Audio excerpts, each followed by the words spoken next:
দাদা দুর্গাপুর থেকে ঘর আসার পালাতে রুমাল ছুঁড়ে ট্রেনে সিট রেখে আমার বউকে কোনো রকমের বসাই দিলাম, আর আমি বাইরে বেরোলাম। ট্রেনটা অল্প দেখি, বেজায় লম্বা ট্রেন দাদা, কিচ্ছু করে না, খুব ভালো। দেখো তা করতে সাপুড়িয়ারা চলে এলো, বিন বাজাতে বাজাতে সাপ কোথায় আছে ঠিক খুঁজে নেবে। এখন 20 টাকার চক্কর। দেখো দেখো কেমন 400 করে 20 টাকার ঝালমুড়ি, ঝাল তো থাকে কিনা জানি না, মুড়ি শুধু থাকে। আর দেখো মাই দিলে খুব ভালো। তা করতে বিদ্যাসাগর মানে আমাদের কর্মাটার স্টেশনে নামিয়ে পড়ে বললাম নাস্তাটা করে নিই, অনেক লেট হয়ে গেলো, ঘরে এখন হবে কি না হবে জানি না, তার জন্য এখন দেখে নাও। উল্লেখ ছোলা বাটুরা আছে, আমি বললাম খুব ভালো, দেখে নাও গরম গরম নামাই দিচ্ছে, হেভি টেস্ট হইতে পারে, এবার খাইয়ে পরে বুঝতে পারা যাবে দাদা।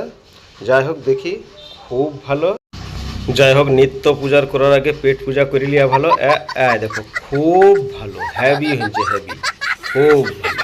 ভিডিওটা ভালো লাগলে লাইক কমেন্ট করো।